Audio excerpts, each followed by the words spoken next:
Hi guys, this is Saif here and welcome back you all to this learning platform which is the next step education. So guys, जैसा आप जानते हैं कि हमारा topic चल रहा है यूनिट डिजिट रिमाइंडर थ्योरम, जिसका हम बेसिक पार्ट और मॉडरेट लेवल क्लियर कर चुके हैं ऑलरेडी। और बेसिक में मैंने बहुत अच्छे से आपका बेस स्ट्रॉन्ग किया है और मॉडरेट लेवल में वो क्वेश्चन मतलब क्वेश्चन का वो लेवल आप तक पहुंचाया है जिससे आपको 10 से लेकर 20% तक डायरेक्ट क्वेश्चन एग्जाम में देखने को मिल सकते हैं। लेकिन आज जो हम डिस्कस करेंगे इसका 100% उसमें आपको 99% क्वेश्चन देखने को मिलेगा, मेनली एसएससी मेंस के एग्जाम में भी और अदर गवर्नमेंट एग्जाम में भी। तो आइए आज का टॉपिक स्टार्ट करते हैं। और आज का टॉपिक स्टार्ट करने से पहले मैं आपको बता दूं कि इसमें होंगे 2 रूल्स जिसकी कई सारी कंडीशंस होंगी, एक एक को बहुत अच्छे से डिस्कस कर लेंगे। आइए स्टार्ट करते हैं। तो फर्स्ट रूल है गाइस आज का, रूल नंबर 1। रूल नंबर 1 है कि a की पावर n को डिवाइड किया हो b से। कहने का मतलब है कि कोई नंबर n a है जिसकी पावर है n नंबर ऑफ पावर, मतलब नंबर कुछ भी हो, वो 2 हो, 3 हो या फिर 1000, 1 लाख कुछ भी हो, और एक नंबर हो b जिससे उसको डिवाइड कर दिया गया हो। लेकिन इसमें कंडीशन बनती है कि a होना चाहिए b से एक ज्यादा, मतलब ये वाला नंबर है ये b से एक ज्यादा होगा। तो हमेशा रिमाइंडर थ्योरम के अकॉर्डिंग हमारा जो रिमाइंडर बचेगा वो हमेशा ही 1 होता है। ठीक है, दोबारा से बता देता हूं, a की पावर n को डिवाइड करेंगे b से, लेकिन कंडीशन है यहां पे a is equal to b plus 1 होना चाहिए, where a is 1 more than b। a जो है वो b से एक ज्यादा है, तो रिमाइंडर हमेशा हमारा 1 बचता है। देखते हैं किस तरह से। जैसे 3 की पावर मैंने ली है 3 और उसको डिवाइड कर दिया है 2 से, तो हमारी कंडीशन फुलफिल हो जाती है क्योंकि ये हो गया a और ये हो गया b। a है हमारा b से एक ज्यादा। सॉल्व करके देख लेते हैं। 3 3 जा 9, 3 जा 27, 27 को जैसे ही मैं डिवाइड 2 से करूंगा तो रिमाइंडर हमेशा बचेगा मेरा 1। ऐसे ही हम देख लेते हैं 4 की पावर 3 और इसको डिवाइड करना पड़ेगा किससे, 3 से। ये a है ये b है और a मेरा होगा b से एक ज्यादा, मतलब इसमें इससे एक ज्यादा ये होगा क्योंकि ये a है ये b है। अच्छे से समझ में आ रहा होगा। अब इसको सॉल्व करने के बाद हम देखते हैं कि 4 4 जा 16, 4 जा 64, और 64 को जैसे ही मैं 3 से डिवाइड करूंगा तो 3 2 जा 6, यहां पर रिमाइंडर बचेगा 4, 3 1 जा 3 और फाइनल मेरा रिमाइंडर बचेगा 1। Okay, one more example. 5 की पावर जैसे मैं 5 कर लेता हूं, मेरा कहने का मतलब यह था कि n नंबर ऑफ पावर, मतलब यहां 3 लिया है यहां 3 लिया है, यहां पर स्किप कर देते हैं सीधा 5 पे, और n नंबर ऑफ पावर होनी चाहिए, मतलब पावर कितनी भी हो, लेकिन ये a जो है ना ये b से एक ज्यादा होना चाहिए। ठीक है, सॉल्व करके देख लेते हैं। 5 5 जा 25, 25 5 जा 125 और 125 जा 625, और 625 का मतलब होता है 3125, 3125, और 3125 को जैसे ही मैं 4 से डिवाइड करता हूं तो रिमाइंडर हमेशा मेरा बचेगा 1। डिवाइड करके देख लीजिए, 4 7 जा 28, 3 बचेगा, ये हो जाएगा 32, 4 8 जा 32, यहां पर बचेगा 5, 4 से जैसे 5 को हम डिवाइड करेंगे तो रिमाइंडर बचेगा मेरा 1। अब देखते हैं रूल नंबर 2। रूल नंबर 2 क्या है हमारा, कि अगर a की पावर n होगी और उसको डिवाइड करेंगे b से, यहां तक तो सेम है, a की पावर n हो उसको डिवाइड किया जाए b से, लेकिन यहां पर कंडीशन है हमारी कुछ अलग, और वो क्या है कि a जो है वो b से एक कम होना चाहिए।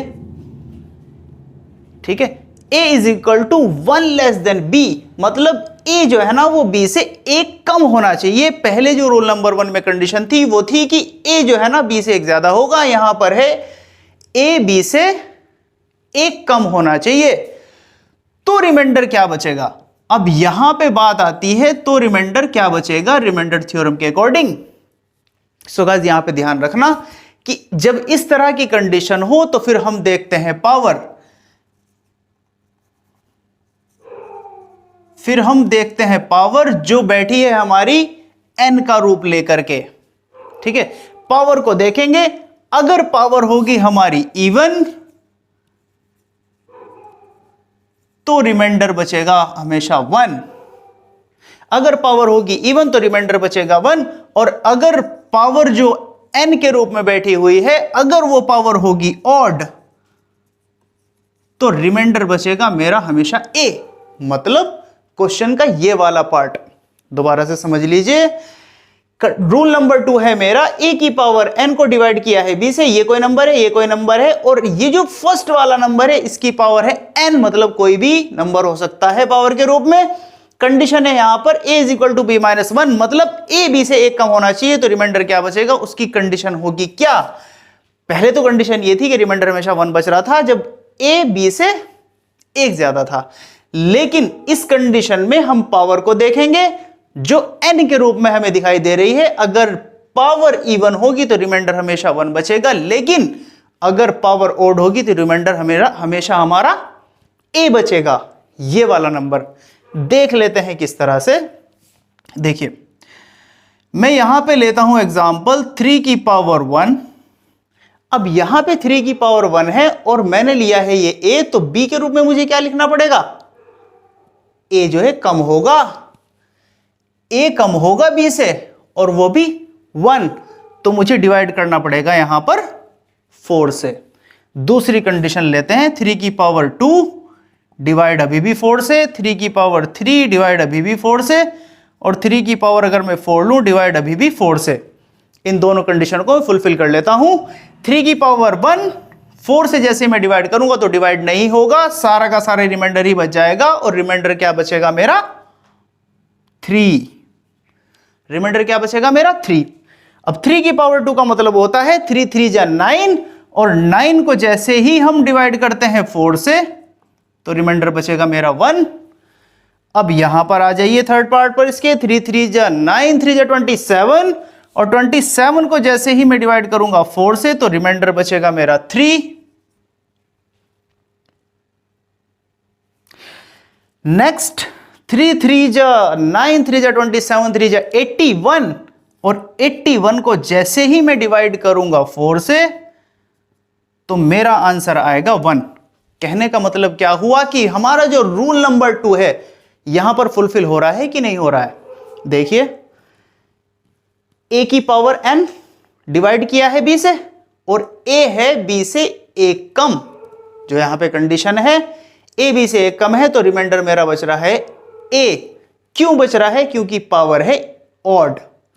जब पावर ऑड होगी तो रिमाइंडर बचेगा a, यहां पर बच रहा है a।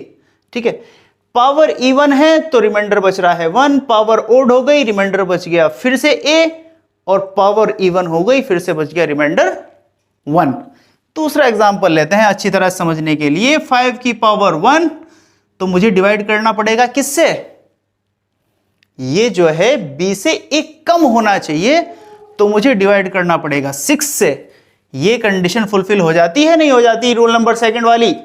a की पावर n डिवाइड करेंगे b से, लेकिन a होना चाहिए b से एक कम। a ये है, b ये है, ये एक कम है इससे। ठीक है, समझ में आ गई बात। 5 की पावर 2 डिवाइड करेंगे 6 से, 5 की पावर 3 डिवाइड करेंगे 6 से, 5 की पावर 4 डिवाइड करेंगे 6 से, और चेक कर लेते हैं कि हमारी कंडीशन फुलफिल हो रही है या नहीं हो रही है। 5 की पावर 1 का मतलब 5, और जब हम 5 को डिवाइड करते हैं 6 से तो सारा का सारा रिमाइंडर ही बच जाता है, मतलब 5। अब 5 5 या 25 डिवाइड करेंगे 6 से तो रिमाइंडर बचेगा मेरा 1। 6 4 या 24, रिमाइंडर 1। समझ में आ गया होगा। 5 5 या 25 और 25 या 125, और 125 को जैसे ही मैं डिवाइड करूंगा 6 से तो आंसर आना चाहिए मेरा 5। डिवाइड करके देख लीजिएगा, 6 2 या 12, 5 ही बचेगा, आंसर आ गया मेरा 5। अब ये 5 की पावर 4 होती है 6 2 5, और डिवाइड करूंगा मैं इसे 6 से तो आंसर आएगा मेरा 1। 6 1 जा 6 और 6 4 जा 24, रिमाइंडर बचेगा मेरा 1, जो यहां पे बात बोली गई है कि पावर अगर n नंबर है और वो जो n नंबर है वो इवन होगा तो रिमाइंडर आएगा 1, अगर ओड होगा तो रिमाइंडर आएगा a। ठीक है, यहां तक बात समझ में आ गई। अब मैं कुछ एक दो एग्जाम्पल लेता हूं आपके सामने और देखते हैं। अभी तो ये मैंने टेस्ट किया है कि जो मैंने रूल बताए हैं वो अपनी कंडीशन पे फुलफिल होते हैं या नहीं होते हैं, कंडीशन पे अपनी खरा उतरते हैं या नहीं। अब देख लेते हैं। जो मेरा पहला रूल था वो था कि ए जो है ना बी से एक ज्यादा होना चाहिए, ए बी से एक ज्यादा होना चाहिए। मतलब अगर ये 25 है तो ये 24 होना चाहिए। पावर इसकी कुछ भी हो, मैं ले लेता हूं 1025। ठीक है, मैंने बोला था कि रिमाइंडर हमेशा 1 बचेगा, आंख बंद करके रिमाइंडर हमेशा 1 ही बचेगा, क्योंकि इसकी इतनी बड़ी पावर को आप सॉल्व नहीं कर सकते। और एग्जाम में इसी तरह का क्वेश्चन देखने को मिलता है जिसको देखते ही स्टूडेंट डर जाए, लेकिन आपको नहीं डरना है, ये कंडीशन याद रखनी है और आंख बंद करके रिमाइंडर आएगा 1। ठीक है, अगर मैं 24 यहां पे कर दूं और डिवाइड कर दूं और 25 यहां पे लिख दूं और इसकी पावर 1025 लिख दूं, अब कंडीशन हो गई बिल्कुल उल्टी। मतलब रूल नंबर सेकंड यहां पे अप्लाई होगा, यहां पे तो हो रहा था रूल नंबर फर्स्ट, अब यहां पे रूल नंबर सेकंड अप्लाई हो रहा है क्योंकि ए जो है ना वो बी से एक कम है। ठीक है, अब यहां पे क्या देखेंगे, power and number of power देखनी है, जो मैंने अभी अभी आपको अच्छी तरह समझाया। पावर अगर इवन होगी तो रिमाइंडर हमेशा मेरा बचेगा 1, लेकिन अगर पावर ओड होगी तो रिमाइंडर बचेगा a। मतलब यहां पर पावर ओड है तो रिमाइंडर मेरा बचेगा a, और a है क्या 24। तो यहां पर आंसर हो जाएगा मेरा 24। और रूल जो मेरा लग रहा है यहां पे वो रूल नंबर सेकंड की सेकंड कंडीशन लग रही है। देख लेते हैं कुछ एग्जांपल्स, और आपको भी यही करना चाहिए कि कोई भी रूल अगर समझाया जा रहा है या कोई भी पैटर्न समझाया जा रहा है तो आपको पेपर एंड पेन लेकर के बैठ जाना चाहिए और उसी तरह का अपने माइंड से क्वेश्चन सोच करके सॉल्व कर लेना चाहिए। हम ये एक बहुत ही इजीएस्ट तरीका है कभी भी ना भूलने का, हमेशा चीज माइंड में चिपकी रहती है। देख लेते हैं फर्स्ट एग्जांपल, 14 की पावर 14 और डिवाइड किया है 13 से, तो मुझे याद आ रहा है रूल नंबर 1।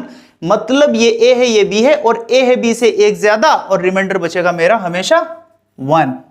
कुछ भी करने की जरूरत नहीं है गाइज। दूसरा एग्जांपल देख लेते हैं, 103 डिवाइड किया 104 से, यहां पर a जो है वो b से एक कम है, तो इस कंडीशन में हम क्या देखते हैं, n number of power. n number of power हमारी अगर इवन है तो रिमाइंडर बचेगा 1, और n नंबर ऑफ पावर अगर हमारी ऑड है तो आंसर आता है, मतलब रिमाइंडर आता है हमारा a, मतलब क्वेश्चन का फर्स्ट पार्ट। तो हमारा आंसर हो जाएगा यहां पर 103। ठीक है, ठीक है।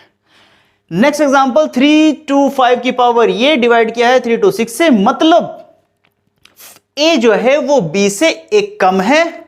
इस कंडीशन में हम देखते हैं number of power, n number of power यहां पर क्या है इवन, और इवन के केस में हमेशा रिमाइंडर आएगा 1। ठीक है। नेक्स्ट एग्जांपल, 556 की पावर 553, 557 से इसको डिवाइड किया है, मतलब ये जो है ना 556 ये इससे है एक कम, और एक कम की कंडीशन मैंने आपको बताई है कि हम देखते हैं n नंबर ऑफ पावर, और n नंबर ऑफ पावर मेरी अगर इवन होगी तो रिमाइंडर बचेगा 1, लेकिन यहां पर ओड है तो हमेशा आंसर आएगा a, और a है यहां पे 556, तो मेरा आंसर हो जाएगा 556। देख लेते हैं क्वेश्चन आता किस तरह से है और एग्जामिनर्स हमें डराते किस तरह से हैं। देखते हैं फर्स्ट क्वेश्चन, 256 की पावर 17 को डिवाइड किया 17 से, और हेडिंग है यहां पे फाइंड द रिमाइंडर, मतलब रिमाइंडर फाइंड करना है। सो गाइस देखिए कैसे सॉल्व करेंगे इसको। 256 की पावर 17 है, ठीक है। अभी 256 किसकी पावर, किसी ना किसी नंबर की कोई ना कोई पावर होता है। तो यहां पे मैं देख रहा हूं कि यह है 4 की पावर 4, 4 4 जा 16, 16 4 जा 64 और 64 4 जा 256। मतलब कहने का हो गया 4 की पावर 4 और इसकी पावर हो गई 17, और ये डिवाइड हो गया 17 से। ठीक है, यहां तक समझ में आ गया होगा। अब एक अलजेब्रा का रूल है कि अगर पावर की पावर हो तो उसकी आपस में मल्टीप्लीकेशन हो जाती है, मतलब गुणा हो जाती है। तो यहां पे देखने से पता चल रहा है कि 4 की पावर हो जाएगी 17 4 जा 68। ठीक है, 4 की पावर 68 और डिवाइड हो जाएगा 17 से।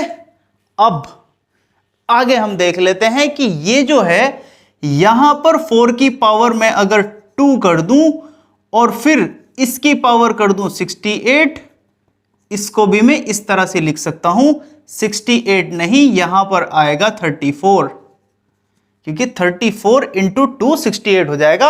अब मैंने इसको 68 को ब्रेक कर दिया है। दोबारा से समझ लीजिए, 4 की पावर 4, इसकी इसमें मल्टीप्लीकेशन हो जाएगी तो 68 हो जाएगा। अब इसको मैंने यहां पर कलेक्ट किया था, आगे जाकर के ब्रेक कर दिया है। क्यों? क्योंकि मुझे जो हमने रूल पढ़े हैं उसके अकॉर्डिंग कोई ना कोई इसको शेप देनी पड़ेगी। ठीक है, अब ये क्वेश्चन हो गया हमारा 16 की पावर 34 और डिवाइड हो जाएगा 17 से। अब ये उस कंडीशन में आ गया है जो हमने पढ़ा है, a की पावर n नंबर डिवाइड है 17 से, मतलब a जो है वो b से एक कम है। जब a b से एक कम होता है तो हम पावर को देखते हैं, पावर अगर इवन है, मतलब पावर अगर सम संख्या है तो रिमाइंडर हमेशा 1 बचेगा, अगर ओड होती तो 16 बच जाता। मतलब अगर यहां 35 37 इस तरह कोई नंबर होता तो ये आंसर होता, लेकिन यहां पर सम संख्या है तो आंसर क्या होगा? 1। फाइनल आंसर होगा मेरा 1। सेकंड क्वेश्चन देखिए, 216 की पावर 16 और डिवाइड किया 35 से। अब 216 का मतलब होता है 6 की पावर 3, 6 6 जा 36 और 36 6 जा 216, तो 6 की पावर 3 और फिर पूरे की पावर हो जाएगी 16, डिवाइड हो जाएगा 35 से, मतलब कहने का हो गया 6 की पावर 48 और डिवाइड हो रहा है 35 से। तो मैं इसको लिख सकता हूं किस तरह से, 6 की पावर 2 और 2 की पावर हो जाएगा 24, क्योंकि 24 2 जा 48 होता है और डिवाइड हो जाएगा 35 से। अब यहां पे कंडीशन सेम क्रिएट हो गई है कि 36 की पावर 24 हो जाएगी और डिवाइड हो जाएगा 35 से। यहां पर देख लीजिए कि a जो है ना वो b से एक ज्यादा है, और जब a b से एक ज्यादा हो तो सिर्फ फर्स्ट रूल की एक ही कंडीशन है कि रिमाइंडर 1 बचता है, तो हमारा आंसर हो जाएगा, मतलब रिमाइंडर हो जाएगा 1। बहुत अच्छे से 0 से लेकर के 100% तक समझाया है, समझ में आ रहा होगा। और अगर अभी भी कोई डाउट है तो 10 मिनट्स पीछे जाइए और दोबारा से वीडियो को देख लीजिए, बिल्कुल कॉन्सेप्ट क्लियर हो जाएगा। ठीक है, नेक्स्ट क्वेश्चन देखते हैं। 81 की पावर 125 और डिवाइड किया गया है 10 से। तो यार क्वेश्चन देखते ही हमारे समझ में आ जाना चाहिए कि या तो ये 11 होना चाहिए, एक ज्यादा होना चाहिए, ये ए बी का फंडा है ना, या तो ये 11 होना चाहिए या ये 9 होना चाहिए। अब देख लेते हैं कि 81 है तो यहां पर 9 ही आने वाला है, 11 का तो कोई चांस ही नहीं है, तो यहां पे 9 आएगा। 9 का मतलब क्या होगा, 9 9 जा 81, तो ये है 9 की पावर 2 और उसकी पावर है 125 और डिवाइड है हमारा 10 से। अब कंडीशन बन गई मेरी 10 और 9 वाली, यहां पर मुझे सिर्फ 9 चाहिए, तो इस 2 की मल्टीप्लीकेशन कर देंगे, ये हो जाएगी 9 की पावर, इसमें मल्टीप्लीकेशन होकर 250 और डिवाइड हो जाएगा 10 से। पावर से कुछ फर्क नहीं पड़ता है, पावर चाहे कितनी भी बड़ी हो, लेकिन देखेंगे हम ये छोटा है इससे या बड़ा है। अब यहां पर देखने से पता चल रहा है कि ये एक कम है, b से कम है एक क्या, a, और जब b से a 1 कम होता है तो हमारी कंडीशन लगती है रूल नंबर 2 की, जिसमें हम देखते हैं n नंबर ऑफ पावर। अगर सम संख्या होगी मतलब इवन नंबर होगी तो हमारा क्लियरली आंसर आएगा 1, क्योंकि यहां पर पावर सम संख्या है, मतलब इवन नंबर है। ठीक है, अगर ऑड होती तो पावर आंसर क्या आता, 9 आंसर आता। ठीक है, नेक्स्ट देख लेते हैं। 7 की पावर 34 और डिवाइड किया है 50 से। अब ये थोड़ा सा अटपटा सा है लेकिन बहुत ही ज्यादा सिंपल है। मैं क्या करूंगा, इसको मैं कर दूंगा 7 की पावर 2 और इसकी पावर कर दूंगा मैं 17 और डिवाइड कर दूंगा मैं 50 से। ठीक है, अब 7 की पावर हो गई 2, ये हो जाएगा 49 और 49 की पावर हो जाएगी 17, डिवाइड हो जाएगा 50 से। कंडीशन वही सेम बन गई, मतलब कंडीशन हमें सेम बना के लानी है। एग्जामिनर इसी तरह से घुमाता है हमेशा। अगर उसके वो पॉइंट पकड़ ले हम जिस तरह जो वो जिस पॉइंट में घुमाना चाहता है तो गया काम से क्वेश्चन। ठीक है, 49 की पावर 17 डिवाइड किया 50 से, एक कम है भाई ए, बी से एक कम है ए। पावर देखेंगे, पावर है हमारी ऑड, मतलब विषम संख्या, तो आंसर आएगा ए। तो यहां पे आंसर क्या होने वाला है हमारा 49। ओके गाइज, अगर अभी भी कोई डाउट है तो पूरी वीडियो को दोबारा देख लीजिए, फिर भी कोई डाउट रहेगा तो एक बार और देख लीजिएगा, पूरी तरह से डाउट क्लियर हो जाएगा और आपका काम हो जाएगा। क्वेश्चन किसी भी तरह से घुमा दिया हो एग्जामिनर ने, आप नहीं छोड़ के आओगे, मेरी गारंटी है। ठीक है, हमने इस टॉपिक के तीनों पार्ट्स को क्लियर कर लिया है, बेसिक्स, मॉडरेट एंड ये 100% तक हम पहुंच गए हैं। और इसी तरह की बहुत सारी वीडियोस मेरे चैनल पर, मेरे इसी चैनल पर फंडामेंटल ऑफ मैथमेटिक्स के नाम से मौजूद है, वहां पर जाकर आप देख सकते हैं और बहुत सारे डाउट्स अपने क्लियर कर सकते हैं। क्योंकि गवर्नमेंट एग्जाम की प्रिपरेशन करने के लिए फंडामेंटल्स का क्लियर होना बहुत ज्यादा जरूरी है, ये आप बात अच्छी तरह से जानते होंगे, और अगर नहीं जानते तो जान लीजिए। फंडामेंटल्स क्लियर करके ही प्रिपरेशन स्टार्ट करना, वरना बहुत ज़्यादा टाइम लग जाता है, और जो ज़्यादा टाइम लेता है उसका कुछ नहीं होने वाला। कम टाइम में जो ज़्यादा आगे बढ़ जाता है वही कामयाब हो जाता है, सक्सेस हो जाता है।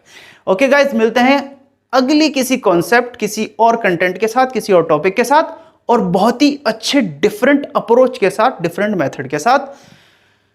ओके गाइज, तब तक के लिए खूब मन लगा के प्रिपरेशन करते रहिए और फोकस रखिए अपने गोल पर। ओके, जय हिंद, जय भारत, थैंक्स फॉर ऑल।